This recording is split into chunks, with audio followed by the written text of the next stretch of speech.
beginning a yoga regimen. In other words, please listen to your body. If it hurts, don't do it. Okay, so yoga equipment, your yoga mat. First thing I want to tell you about yoga mats, if you don't have, by the way, pen and paper, you might want to get pen and paper, jot some notes down. If you have a brand new yoga mat, people say, well, what kind should I get? Start with one that's, the $20-ish range, just to, get started. You can go, like Mandukas are pretty expensive. If you really get into your practice, you can start researching yoga mats. For the meantime, if you're just getting started, any mat will do. You want to make sure it's sticky enough so that you don't slide. And that is why we have bare feet in our yoga practice. If any of you are uncomfortable practicing without socks, make sure you have the rubber things on the bottom of your socks so that you don't slip. If you get a mat, it's brand new and it's slippery, what you want to do is make sure you really wash it down with just like hot or warm water to get the slippery film of whatever in the production of making the mat. It kind of comes with a slipperiness to it. And after you really wash it, not with soap, obviously soap is slippery, just like warm water. Take a beach towel, roll up your mat with the beach towel, step on it a little bit, get most of the moisture out, and then hang your mat to dry and see if that helps take the stickiness out. Equipment number one. Number two, water. I always have it by me. It's always good to hydrate, especially now, to keep healthy. And other things are optional. Clothing, if you have baggier clothing, it's kind of a pain because it gets in your way, and if you have a baggy shirt, it can fall over your head and like down dog, so that's something to consider. There's traditionally two different styles of blocks. If you're doing yin practice like supported bridge, sometimes this block could be too high if you're using it for something underneath you, okay? So there's these half blocks, right? If you're doing something where you're using the block as a prop to support yourself under your hand in a balance, it's good to have the thicker block because it's more of a base and more support. But blocks, there you have it. The other piece that is optional, if you're at home and you don't have blocks, you could use your water bottle if you need something to balance on, or like a chair. You can find something. Books are kind of hard if you're using it like as a prop in an active class. We have yoga straps, and yoga straps are sometimes good if you're doing a twist. You can take the strap and use it for your shoulders. You can do it, you use it as an extension. We can use it for a stretch. If you don't have a strap, don't you worry. You can use a necktie. You can use any belt that, especially if it's cloth, because you don't want the edges to hurt like the bottoms of your feet, etc. So those are sometimes popular in active classes. There's such a variety of styles of yoga. If you are intrigued by all of the different types of practices you might see on this YouTube channel of ours, maybe scroll, if you go to our website, Yogasarc, YOGASARC.com, and you click on practices. We have all the different styles of practices, and you can scroll through the descriptions. We also have the descriptions in each YouTube video. So if you're doing a yin, restorative, something lower to the ground, things that you want to consider, any type of blanket, yoga blankets are popular, eye towel or a pillow, and these are called bolsters. Really good for restorative, really good for yoga nidra, any type of relaxation where you're laying down. If you don't have a bolster, no worries. You could use a couch pillow or any type of thick pillow. They're not as fluffy, so that they're easy to support you. Okay, so there's that. And our handy dandy mat cleaner with towel, especially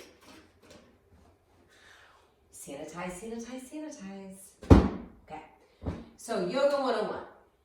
First thing I want to talk about, we've got to read our angel card. For those of you that have been following along, perfect way to start. When we start our yoga practice, whenever we start our practice, it's very common to set an intention. It's kind of like saying a prayer, saying an affirmation, something that you want to focus on in your practice. Like if you're just starting out, you might set your intention of, I want to really just be curious about what yoga is. What I like to do at the beginning of my practice every day, I do most of a home practice right here. I know my background sometimes can be, I just had to change my yoga pants. They were the exact color of this background. You wouldn't have been able to see me do anything. But this is where I practice. You're in my studio. This is it. Oh, one fell out. I guess that's the one that God wants us to read today. The Angel of Obedience. Interesting. Itchy nose. And someone's thinking of me. Okay. I follow my soul's guidance day by day. The only true obedience is to the soul. From that dimension within our own being come all signals, guidance, and intuition to be obeyed. When we obey in that way with all our senses, we are serving the soul. So, what's interesting about this is when you're obedient to a meditation, to daily, reading daily affirmations, prayers, to a daily yoga practice, it helps you become more in tune with signals, guidance, and intuition for sure. So keep that in mind. How do we start yoga? So you might set an intention, and then we want to be in a position where we can connect to our breath. Glasses out of the way. For some of us, if we're starting out and we're not used to sitting on the floor, it's not easy. Our knees might be up here, right? If your knees are high, we want to change that. To get your knees to drop, which takes time, you can sit up on a block. You notice when I put the block down, and I sit up on my block, it gives me room for my knees to get lower so that I can sit up taller. There's an option. If the block is too high or is not comfortable, you have your blanket. Your blanket can be the lowest, higher, so you make just a little bit of a stool. The other way that's common is child's pose. Child's pose can be a lot if we sit and we're not used to sitting, because the stretch of the ankle. When I'm sitting with my feet flexed, which I talk about in the posture movement or movement and stretch for good posture class, talk about the ankle flexion and chair sitting all the time. So to do this is a lot sometimes on the knees and the ankles if we're not used to it. So what you could do to start out is lean forward. You can tuck your toes, but as much as you can, stretch the tops of your feet down to the earth. And you can keep your forearms down, or if it's comfortable for your spine, you can come down. Now the most comfortable way, I would say, you can always start standing, that's where we'll end up, is laying on our backs with our knees bent or legs straight.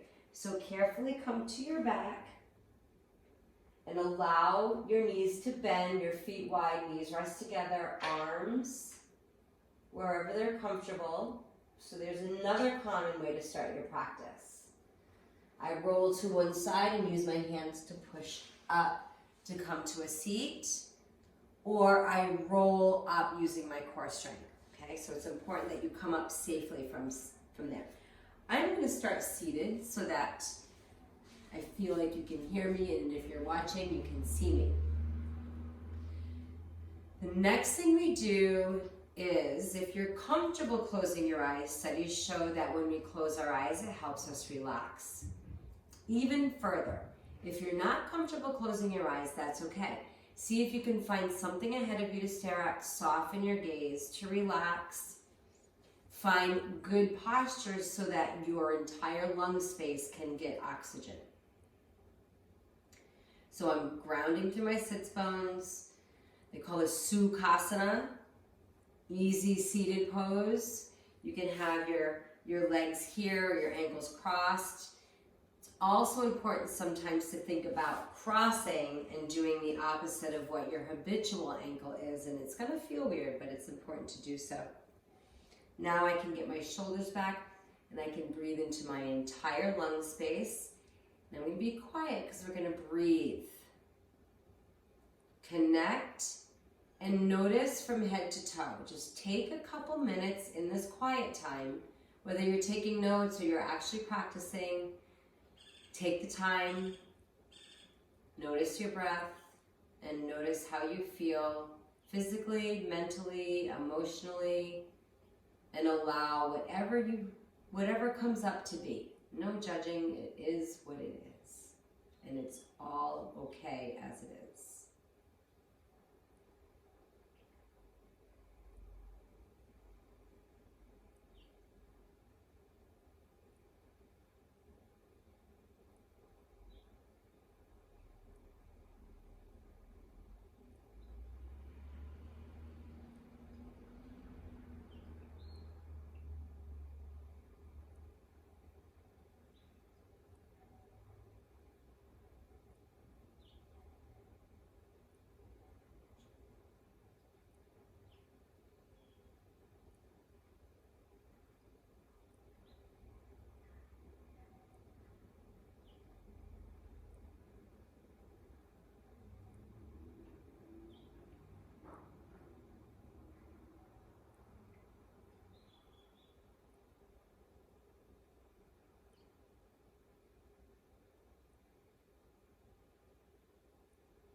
So taking a couple minutes in that comfortable position that you found to get started just helps us kind of shift from whatever was going on before we got on our mat to practice to getting in our body and getting in tune and saying, am I nervous or anxious? Am I relaxed? Am I tired? Do I have a lot of energy? Where am I at right now?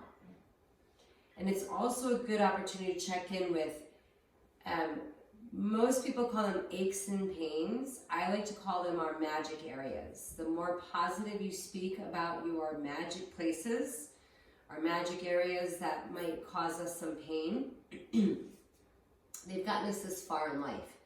Usually, we just have been ignoring all the pain messages of our body saying, hey, you gotta change something. So really, pain is just a message, correct? Something feels painful, please don't do it. Something has discomfort, that's different. That's what we call it finding your edge in yoga. Now the next thing is if you notice that you have a magic area, pay attention to it while you practice. And if something is questionable, please, like I said earlier, check with your physician first. Okay, after that, we'll focus on breathing.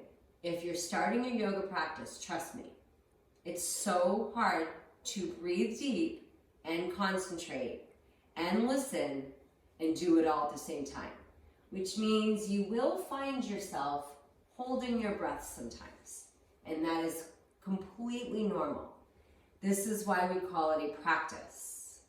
We never grab our yoga mat in the morning and say, hey, I'm going to yoga accomplishment. We say I'm going to practice, right? So we practice breathing over and over and over again.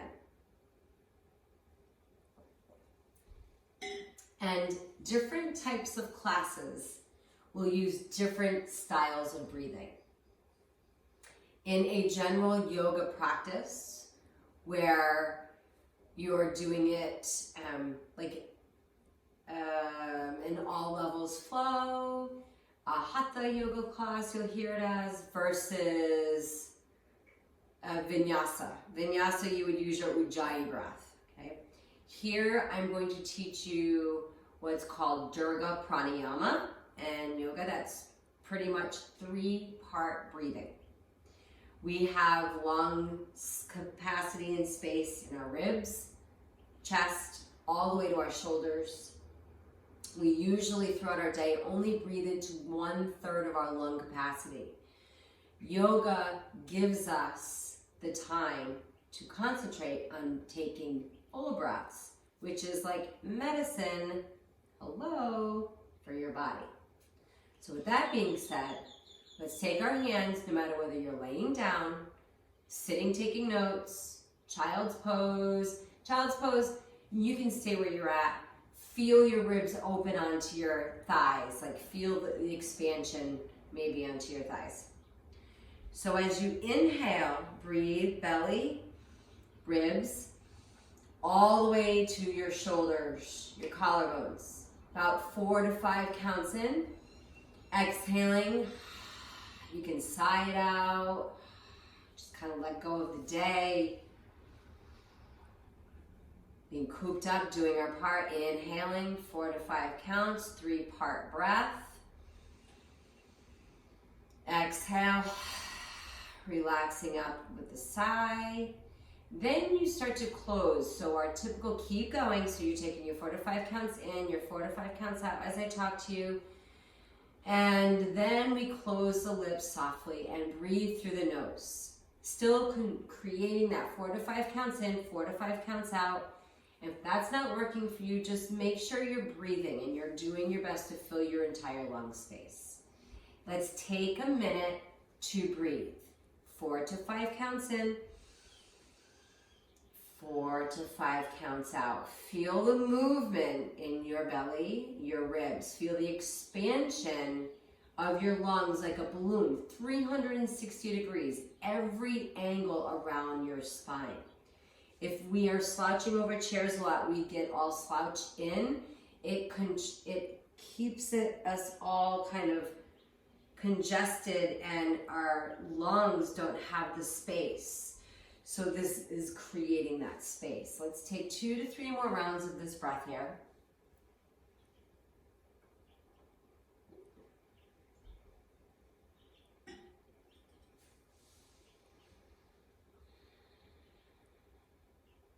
And from here, in most practices, you'll do some movements for your spine. Our spine moves 6 directions. We have our side bends. We have what we know as our cow-cat, which we always call cat-cow. Then we have our twisting, 6 different directions. So in most practices, after you get grounded, you breathe, your intention, you'll move your spine with your breath. From your back, you can hug your knees, you can sway, you can do little baby twists. From seated, you can do cat-cows. I am going to demonstrate from tabletop. We spread our fingers wide, very supportive for your wrists. I take my knees back, and as I inhale, the tops of my feet are down, my belly drops, my head lifts, my tailbone lifts, and as I exhale, I round the other direction. So I'm looking towards my belly button, I'm rounding my spine, I'm pressing through the space between my shoulders. Now move with your breath. Inhale, your cow. Tuck your toes. Exhale to cat. Notice how it feels with your toes tucked versus not. Inhaling and exhaling. Inhaling exhaling. One more. Exhaling. Keep your toes tucked. Lift your knees and push your weight back. Walk your hands to your feet or your feet to your hands. And notice how bent my knees are. Very important as our hamstrings warm up, and roll your way up. I know you're all curious, so what the heck's going on in these crazy yoga pants? I collect yoga pants because I've been teaching for 25 years, and I still have yoga pants that I've been teaching and wearing from 20 years ago. Okay, these are Huskies. My husband found someone that makes these yoga pants. I don't think they're from within this country, but I'm sure you can find them online. And he had them, the Huskies. I don't know if you can see them or you can zoom in. There's one down each leg. Dakota and Koa. Okay, distraction, which is why we practice yoga. Like a hair in my eye. That's why we practice yoga. Wow, there's a lot of people outside. You wouldn't know it's social distancing. People are antsy. Plus we live on South Mountain. All right, Carrie, get to it. Okay, so let's talk about standing in mountain pose. When we're starting in yoga, you're gonna notice that most instructors will guide you to stand with your feet together, which are your big toes to touch and your heels a little bit apart. My recommendation to you starting out is to try it with your feet hip width apart, see if that helps you feel more grounded. I'm gonna break down each pose right now in what is called a sun salutation. Sun salutations are very common in yoga. They are practiced all the time, especially in any flow variation. If you did like 5 to 10 sun salutations a day, it would probably change your body for your life, okay? In that warm-up, we only moved our spine 1-2 directions. Here in our Sun A, I want to add a little spice to it and add a side bend to add another direction, okay? Hip width apart, your legs are engaged. Your feet, you're pressing through all 4 corners of your feet. So you're feeling under the ball of your big toe, your pinky toe. Spread all of your toes and relax them down.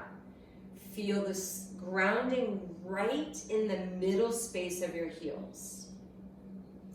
You're feeling your shins energetically kind of pressed towards each other, like they're a magnet towards each other. You can't see it happening, but you feel it. It's what we call isometric, when you're muscularly engaging, but you're not muscularly moving. And then from here, I'm lifting my thighs to lift my kneecaps. Sometimes you might hear lock your knees. No, we don't lock the knee. We don't want to lock joints. We want to use the muscles around the joint to protect it.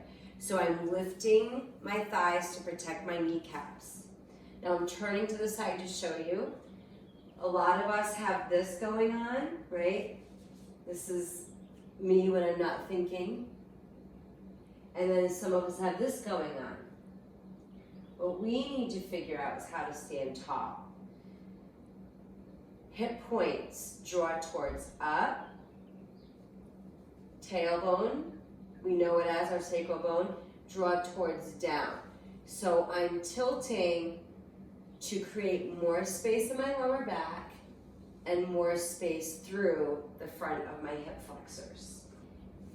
Jeez, it's so hard to stand. From here, I bring my ribs, like our ribs kind of stick out here a lot from slouching over technology, and then trying to get the shoulders back. So we have to think about drawing ribs down, shoulders back, mountain pose.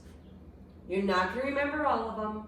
You're not gonna remember every one of them. So maybe take 1 or 2 of those cues I just gave you that really mean something to you in today's practice and focus on those 2 things, okay? And if anything else happens, beyond that, you're good.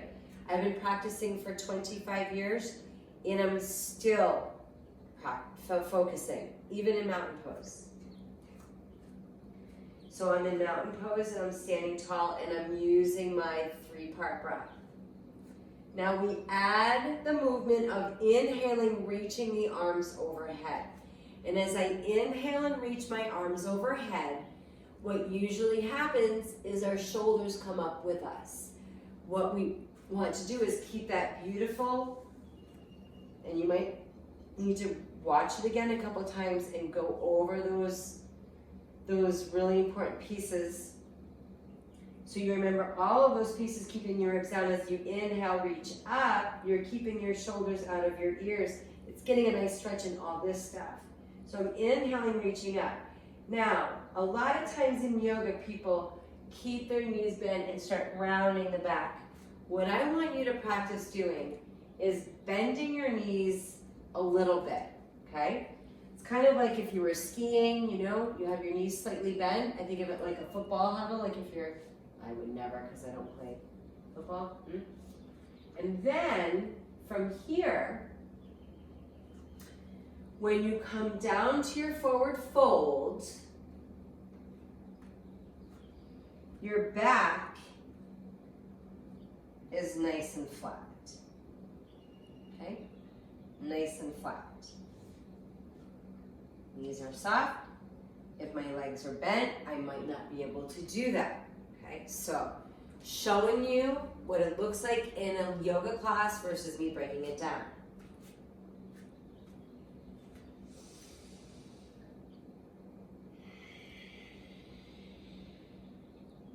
Now notice in this forward fold, I'm bending my knees and up so the back of my neck can grow long. I can bring my forehead in. From here, most of us will bring our hands to shins and use your hands to push into your shins to hinge up like a tray table. So again, I'm in this spine extension like I was coming down, but I'm not coming all the way up, okay? I'm coming half to fully standing up.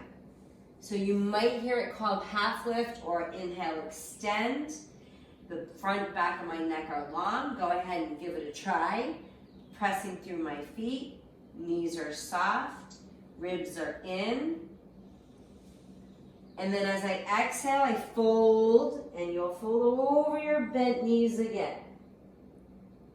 Reversing, your arms come out to the sides. Now squeeze the space between your shoulders to lift you up. Shoulders out of your ears as you inhale and you reach. And let's exhale, bring your hands down. Okay, take a sip of water, do what you need to do. That was the beginning of Sun Salutation A. In a lot of yoga practices, you might do inhale, forward fold, half lift, forward fold. A lot of times it's getting your blood flowing. If you're feeling dizzy coming up and coming down, guess what? Don't do it, right? We can maybe stay up here. Maybe we stay here, but if the up and down, you're not used to it, take your time. This is Yoga 101. You're getting used to this. And always reach out if you have questions. Okay, so we'll add on. From here, inhale, we reach. Shoulders out of my ears. Exhale, neutral spine. Folding over bent knees, tucking my forehead so the back of my neck is long. That was my exhale. Inhale, I hinge, I lengthen, extend my spine. Now as I exhale, it's our plank pose. I'm going to walk back and come to my knees for a second. Our egos get in the way. Now if you are already used to doing tricep push-ups, if you are an active lifter and you have your core and your triceps are used to doing push-ups from your toes, by all means.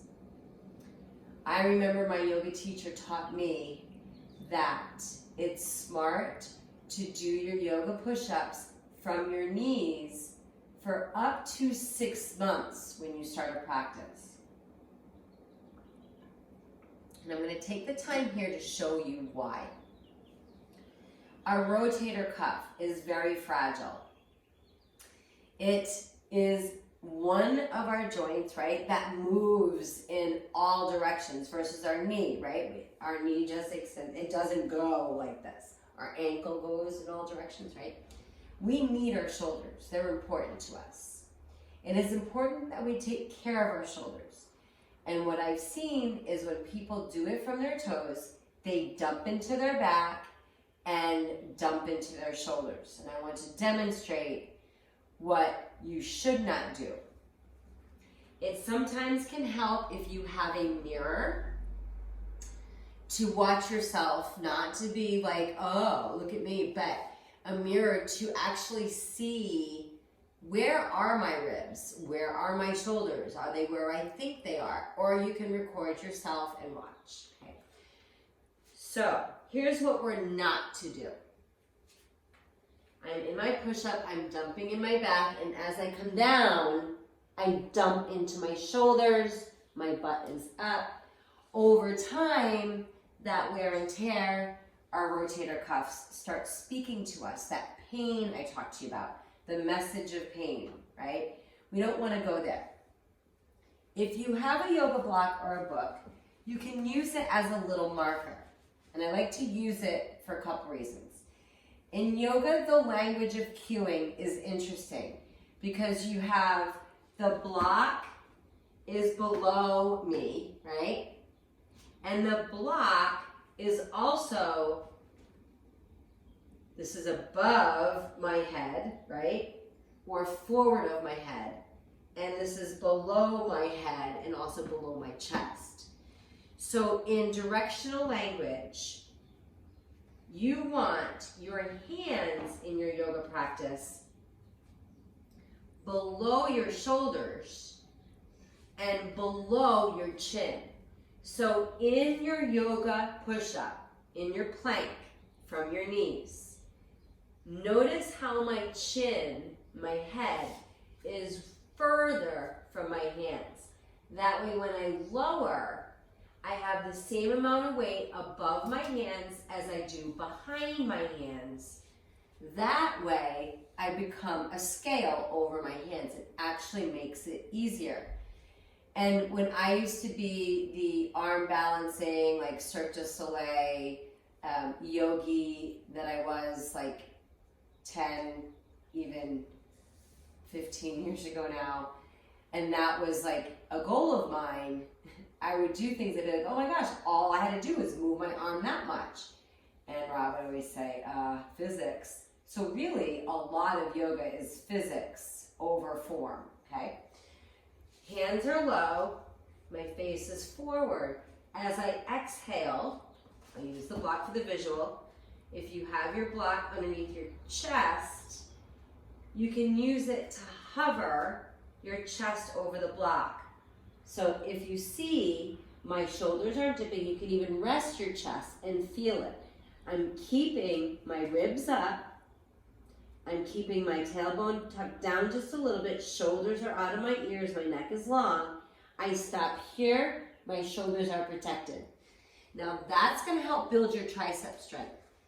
If your arms get tired ever in a yoga class and your shoulders and your wrists are feeling it, don't keep going. Please listen to your body.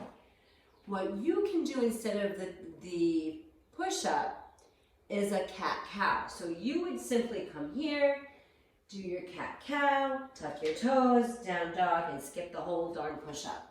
Sometimes when we practice, we might do the first half doing some of the push-ups from our knees. And then maybe as time gets on and we're feeling a little tired, we don't want to overdo it. That's when we might do a cat-cow or just go straight to down dog. Your body will tell you what to do if you listen, I promise. Okay, so let's go back and put those pieces together, okay?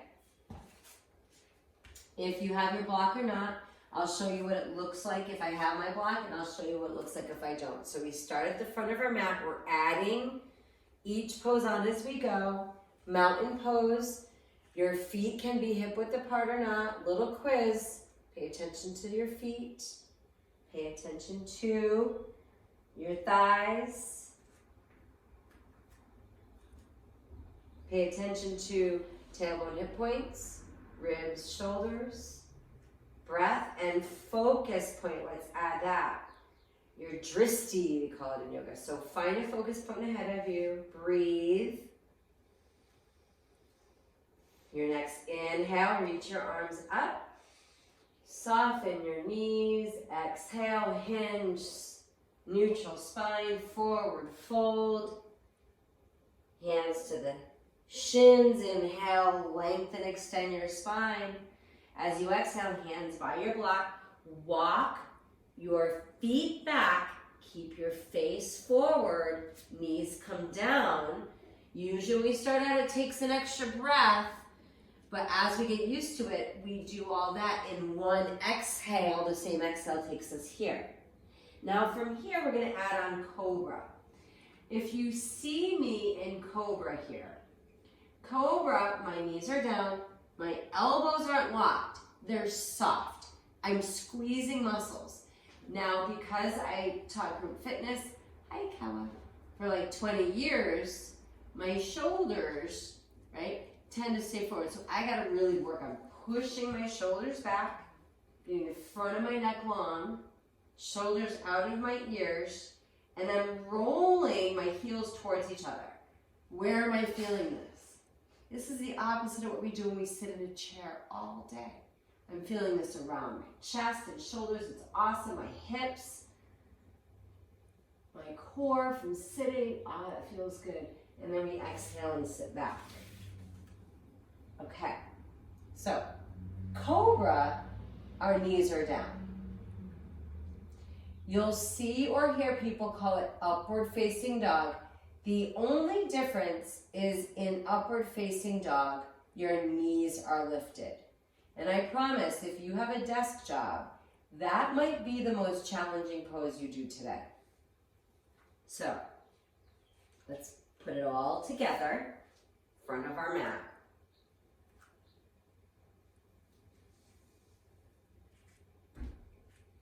Inhale. Exhale, forward fold. Hands to shins, lengthen, inhale. Exhale, hands down, 1 or 2, or however many breaths it takes you to come to the bottom of your push-up, halfway down. Inhale to your Cobra.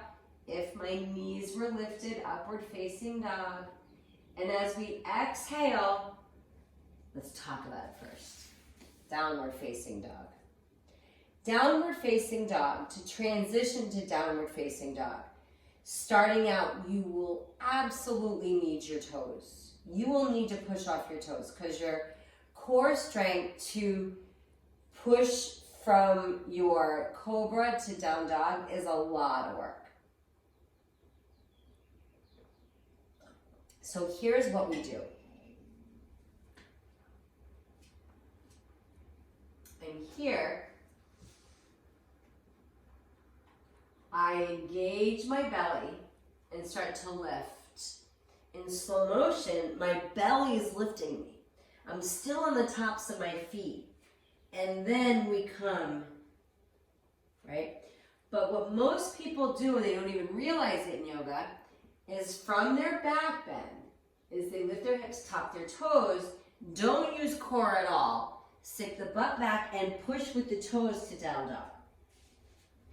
So I'm saying use the tuck of your toes to push to down dog. But please be mindful and make sure you're using the strength in your abdomen to push back as well, okay? Downward facing dog. Takes a lot of core strength to keep your hips up. Take a moment to listen to me verbally as you watch my down dog while I give these cues. First mistake we make in down dog is our feet and hands are usually too close together and we have a lot of weight in our wrists because for some reason we think we have to have straight legs, okay? So, my weight is in my wrists. This is completely uncomfortable.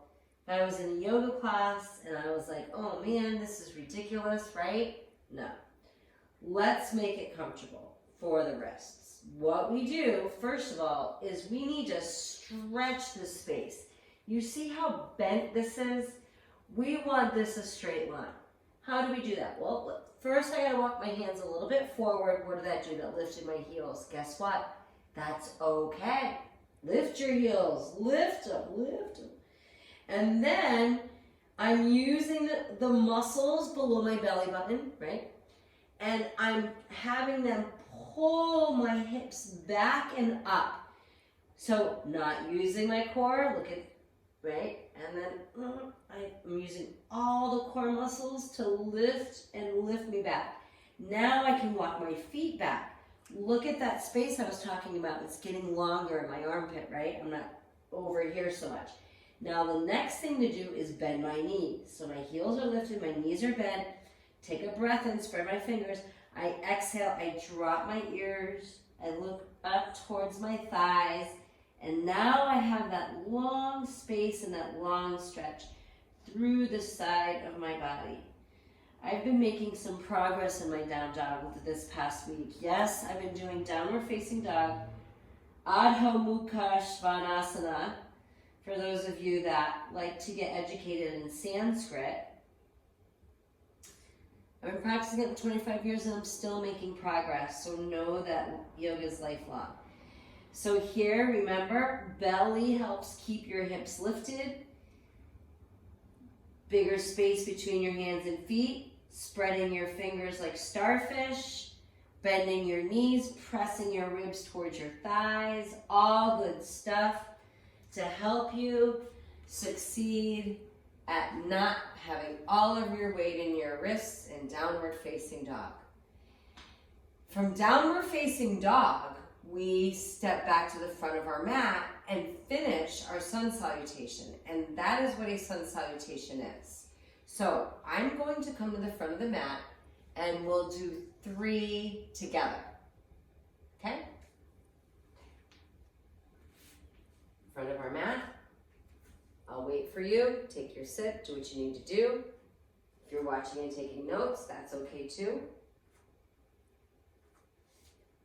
Finding mountain pose, finding my drishti, my focus point, and breath.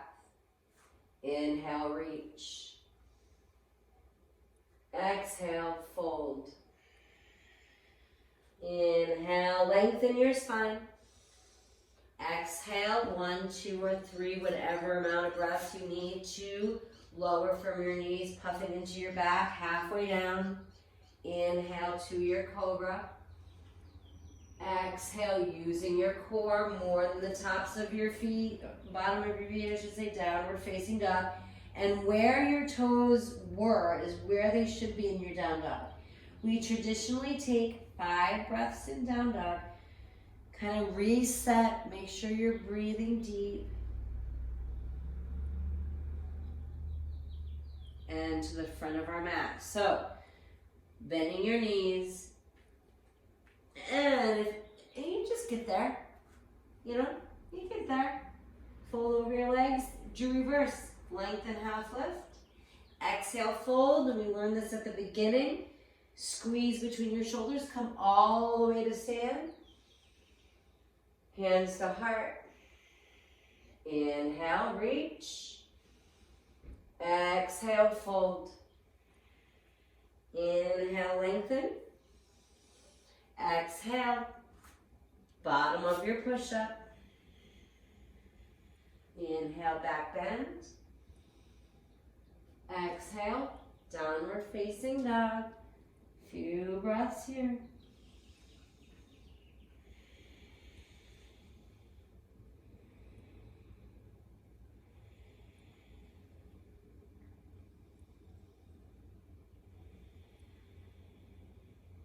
Front of your mat or bringing hands and feet together. Inhale, lengthen. Exhale, fold. Inhale, squeeze the shoulders to come up. Exhale, bring your hands to heart and open. One more time. I'm going to show you this with a cat-cow in case your arms are getting tired. Another variation. Inhale. Exhale. Sometimes it's okay if our arms are getting tired. You will pay attention. Lengthen. Exhale. Tabletop. Instead of your push-up and back bend, we just do an inhale, cat.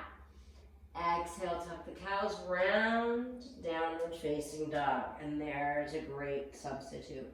Your 2 to 5 breaths here. You want to spend as much time as you can.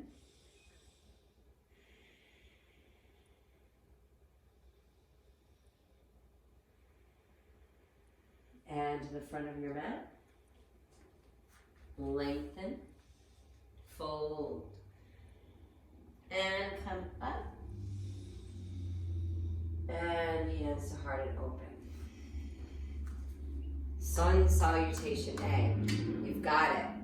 Now, the only pose that's different in sun salutation B, there's a couple things we're going to go over now. I'm going to show you chair pose, which is very common. We call it fierce pose in yoga, and it's actually called Utkatasana. We will go over our 3 basic standing poses that a lot of poses are built around. We'll go over Warrior A, Warrior B, and Crescent Lunge. Anjaneyasana, one of the only poses named after a female warrior.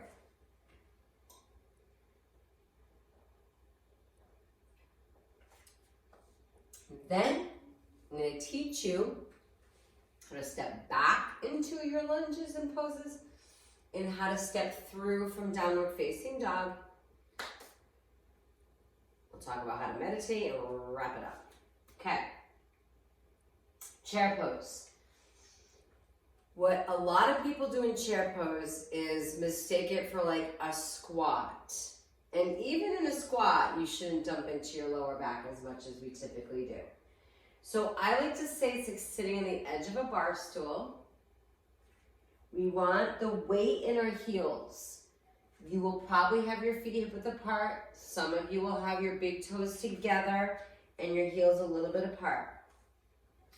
We sit the hips back and down, okay? I like to think this is like a lightning bolt shape, but we're not dumping our back. See how much jump here? We want to engage and lengthen, okay?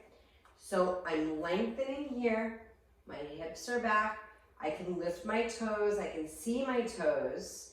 Shoulders are down. I'm reaching through my pinkies and getting nice foundation and grounding in your lower body, getting length through your rib cage. If it's a lot to have your arms extended for you today, bring your hands to your heart in your fierce pose. Okay. Now, Warrior A, Warrior B, Crescent. In Warrior A from a front view, the reason why the pose is challenging is most of us have a really tight outer hip, IT band. We hear it's this really tight muscle fascia, outer of the body.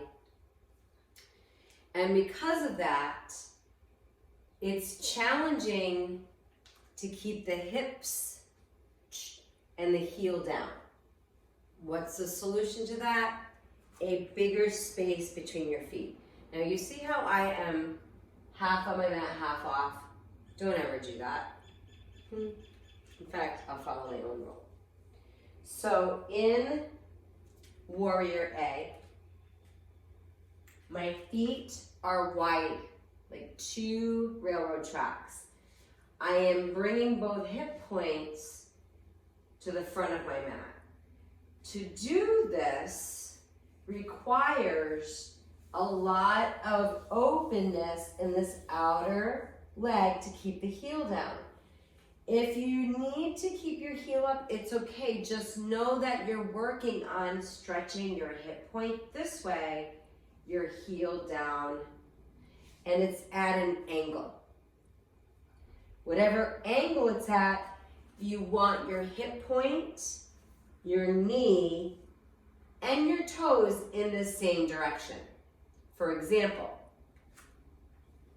if my toes and my hip are this way, and my knee's this way. But if my hip and my knee is this way, but my toes are going that way, I'm gonna have a really mad knee. In yoga, always make sure your hip point and your knee and your toes are in the same direction, okay? So I have this knee at a 90-degree angle, bent over the heel. I can see my toes. I'm pressing my back heel towards down, my hip forward, so I'm getting that awesome stretch in the outer of this hip. Now I want to get a stretch to my hip flexor. So I'm standing up tall, drawing the tailbone towards down, keep bending into that front knee, and then we bring the arms up or hands to the heart. Turn around and show you from the other view. So I'm doing the other side. Squaring off my hips, feet a little wider like railroad tracks, hands. So there's your warrior A that's a very common pose in a lot of your active yoga classes. Warrior B, your hips are the opposite direction. So warrior A, I'm here. Warrior B, my hip points are to the side of my mat. So I turn, you might start it from the side, right? I have my hip points this way. My back foot stays pretty parallel, okay? This knee and foot turn this way, and I bend. I'm working hips this way, knee this way. Why is that so hard? Because our pelvic floor and inner thighs are so tight. Mine are. I taught spinning for almost 20 years, so I'm still trying to work them open. And kickboxing, boot camps and all that step. Yes, so I really love this pose because it's helping me work this knee open, work this leg towards straight, working my hips towards down. Now we typically lean forward. See how much I'm leaning forward? We want to bring our upper body up, hips down, lean back a little bit to get a long torso on both sides, and look over your front middle fingers. And then I'll turn my feet, go the other way, just so I'm even.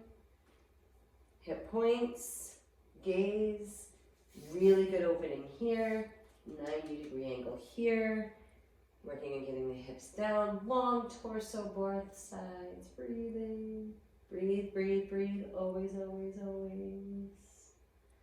And there's your warrior B. Our crescent pose is like a lunge, okay? Your lunge can be done with your knee down or up. In crescent lunge in yoga, it's a lot like warrior A, but our back heel is intentionally lifted. My hip points are to the front of my mat. Right foot steps back, but my heel's lifted. I keep my hip point square. I keep drawing my tailbone towards down to get a good hip flexor stretch and start to bend my front knee, keeping my torso long. And from here, I can reach my arms. I can bring my hands. I can have my back knee down.